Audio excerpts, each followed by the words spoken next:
എല്ലാവർക്കും tech live so നമ്മൾ discuss ചെയ്യാൻ പോകുന്നത് പോക്കോ X7 പ്രോവിനെ കുറിച്ചാണ്. സോ നമുക്ക് ഈ സ്മാർട്ട് ഫോണിനെ കുറിച്ച് അറിയാം. നമ്മുടെ പോക്കോ X6 പ്രോയിൻ്റെ ഒരു സക്സസർ ആയിട്ട് വരും. പോക്കോ X7 അല്ലെങ്കിൽ X6 സീരീസ് ഒക്കെ നമുക്ക് അറിയാം, ഒരു ഗെയിമിംഗ് ഫോക്കസ്ഡ് ആയിട്ടുള്ള സ്മാർട്ട് ഫോൺസ് ആണ്.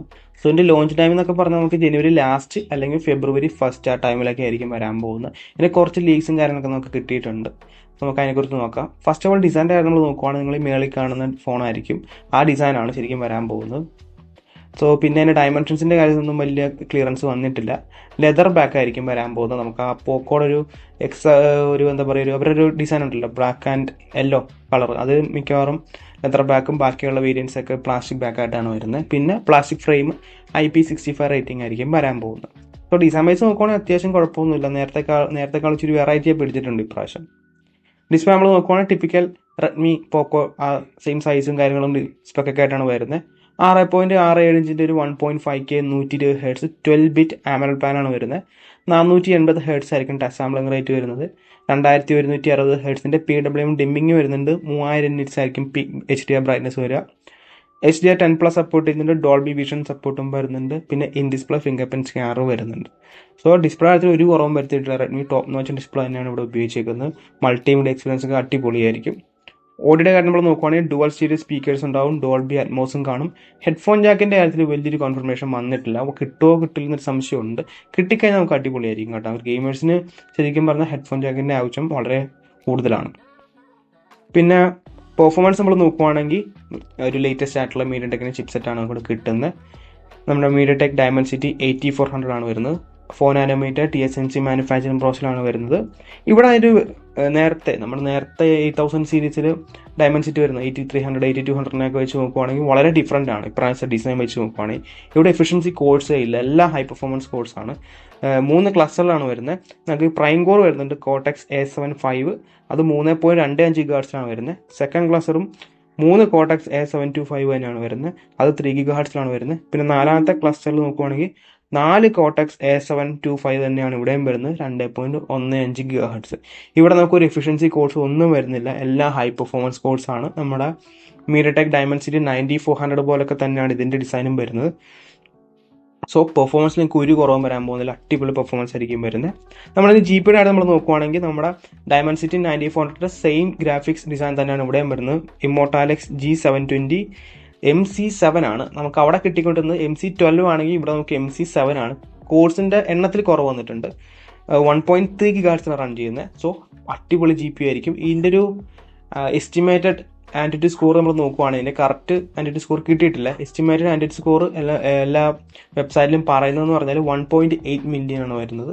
സോ എന്ന് പറഞ്ഞാൽ നമ്മുടെ സ്നാപ്ഡ്രാഗൺ 8 Gen 2 മേളിലായിരിക്കും. നമ്മുടെ സ്നാപ്ഡ്രാഗൺ 8 Gen 3 തൊട്ടടുത്ത് നിൽക്കും. സോ ആ പ്രൈസിൽ നമ്മൾ ഇറങ്ങാൻ പോകുന്ന പ്രൈസ് റേഞ്ചിലെ ഏറ്റവും പവർഫുൾ ആയിട്ടുള്ള ഫോൺ തന്നെയായിരിക്കും ഇത്. LPDDR5X റാം, UFS 4.0 ആയിരിക്കും സ്റ്റോറേജും പിന്നെ റാമിൻ്റെ കോൺഫിഗറേഷനൊക്കെ വരുന്നത്. OS നമ്മൾ നോക്കുവാണെങ്കിൽ HyperOS 2 ആയിരിക്കും. Android 15 out of the box, 3 വർഷത്തെ ആൻഡ്രോയിഡ് അപ്ഡേറ്റ്, 4 വർഷം സെക്യൂരിറ്റി അപ്ഡേറ്റ് ആയിരിക്കും വരുന്നത്. HyperOS 2 നോക്കുവാണെങ്കിൽ നമ്മൾ വളരെ ഒപ്റ്റിമൈസ്ഡ് ആയിട്ടുള്ള യു തന്നെയാണ്. ആനിമേഷൻ കാര്യത്തിലൊക്കെ വളരെ ഇമ്പ്രൂവ്മെൻറ്റ് വന്നിട്ടുണ്ട്. പിന്നെ കുറേ ഫീച്ചേഴ്സും കാര്യങ്ങളൊക്കെ വരുന്നുണ്ട്. ഒബിയസ്ലി കുറേ ഫീച്ചേഴ്സും കാര്യങ്ങളൊക്കെ വരുന്നുണ്ട്. അടിപൊളി യു തന്നെയാണ് വരുന്നത്. ക്യാമറ നമ്മൾ നോക്കുവാണെങ്കിൽ ഇതിൻ്റെ വലിയ ലീക്സ് ഒന്നും വന്നിട്ടില്ല കേട്ടോ. അതിൻ്റെ വലിയ സ്പെക്സും കാര്യങ്ങളൊന്നും വന്നിട്ടില്ല. പക്ഷേ ഈ നമ്മുടെ റെഡ്മി നോട്ട് 14 സീരീസ് പോലെയൊക്കെ തന്നെയായിരിക്കും മിക്കവാറും ക്യാമറ സെറ്റപ്പും വരാൻ പോകുന്നത്. പ്രൈമറി നമുക്കൊരു 50 MP സെൻസർ ആയിരിക്കും വരാൻ പോകുന്നത്. OS എന്തായാലും ഉണ്ടാവും. 4K 30 FPS ആയിരിക്കും നമുക്ക് മാക്സിമം. പിന്നെ 8 MP f2.2 ultra wide, 2 MP depth, പിന്നെ 20 MP selfie camera, 1080p 60 FPS maximum. പിന്നെന്ന് പറഞ്ഞാൽ നമുക്ക് ഇതൊരു ക്യാമറ ഓറിയൻറ്റഡ് ഫോണല്ല, ക്യാമറ ഫോക്കസ്ഡ് ഫോണല്ല. അതുകൊണ്ട് തന്നെ വലിയ പ്രതീക്ഷ നമ്മൾ ക്യാമറ ആയിട്ട് കൊടുക്കണ്ട. ഇത് മോസ്റ്റ്ലി ഒരു പെർഫോമൻസ് ഓറിയൻറ്റഡ് ഫോൺ തന്നെയാണ്. ബാറ്ററി നമ്മൾ നോക്കുവാണെങ്കിൽ 6550 mAh ബാറ്ററി ആയിരിക്കും വരാൻ പോകുന്നത്. 90 വാട്ടിൻ്റെ ചാർജർ ബോക്സിൽ കിട്ടും. സോ ബാറ്ററി ലൈഫ് എന്തായാലും അടിപൊളിയായിരിക്കും. പിന്നെ ഈ ചിപ്പ് സെറ്റ് ആയതുകൊണ്ട് തന്നെ ഇച്ചിരി ബാറ്ററി കപ്പാസിറ്റി വേണം. മീൻസ് ഈ ബാറ്ററി കപ്പാസിറ്റി സ്മാർട്ട് ഫോൺ വേണം ശരിക്കും പറഞ്ഞാൽ ഈ ചിപ്പ് സെറ്റ് ആയതുകൊണ്ട്. കാരണം എന്ന് പറഞ്ഞാൽ ഇവിടെ നമുക്ക് എഫിഷ്യൻസി കോഴ്സോ കാര്യങ്ങളൊന്നും വരുന്നില്ല. സോ എല്ലാം ഹൈ പെർഫോമൻസ് കോഴ്സാണ്. സോ അത്രയും വലിയ ബാറ്ററി കൊടുത്തത് തന്നെ നല്ലൊരു കാര്യം തന്നെയാണ്. പിന്നെ കണക്ടിവിറ്റി നമ്മൾ നോക്കുവാണെങ്കിൽ 5G ആണ്. Wi-Fi 6E എന്തായാലും കാണും. Bluetooth 5.4, IR blaster, USB Type-C 2.0 ആയിരിക്കും കണക്ടിവിറ്റിയുടെ കാര്യം വരുമ്പോൾ. ഹെഡ്ഫോൺ ജാക്കിൻ്റെ കാര്യം വലിയ പിടിയില്ല, വരുവാണെങ്കിൽ നല്ലത്. പിന്നെ നമ്മൾ പ്രൈസ് നമ്മൾ നോക്കുവാണെങ്കിൽ സ്റ്റാർട്ടിംഗ് വേരിയൻറ്റ് എന്തായാലും 8 GB 256 ആയിരിക്കും, പിന്നെ അങ്ങനെ മുകളിലോട്ടായിരിക്കും 12 GB 256, 12 GB 512.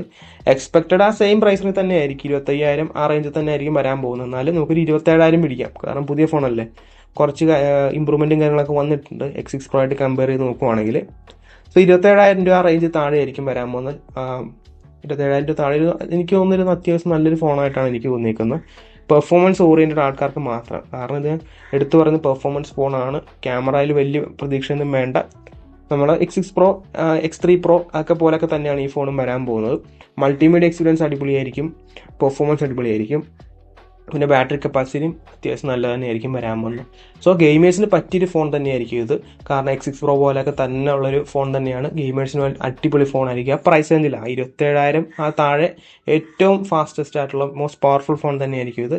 ഗെയിമേഴ്സിനൊരു നല്ലൊരു ഫോൺ തന്നെയാണ് ശരിക്കും പറഞ്ഞാൽ ഇത്. സോ ഇതാണ് ഇന്നത്തെ വീഡിയോ. ഇതാണ് നമ്മുടെ പോക്കോ X7 Proയുടെ ലീക്സും കാര്യങ്ങളൊക്കെ. ചെറിയ ചെറിയ മാറ്റങ്ങൾ എന്തായാലും വരും, കാരണം എന്ന് പറഞ്ഞാൽ ഇത് ലീക്സ് ആണ്. സോ കാശ് ഇതാണ് നമ്മുടെ പോക്കോ X7 Proന്റെ ഇനീഷ്യൽ ലീക്സും കാര്യങ്ങളൊക്കെ.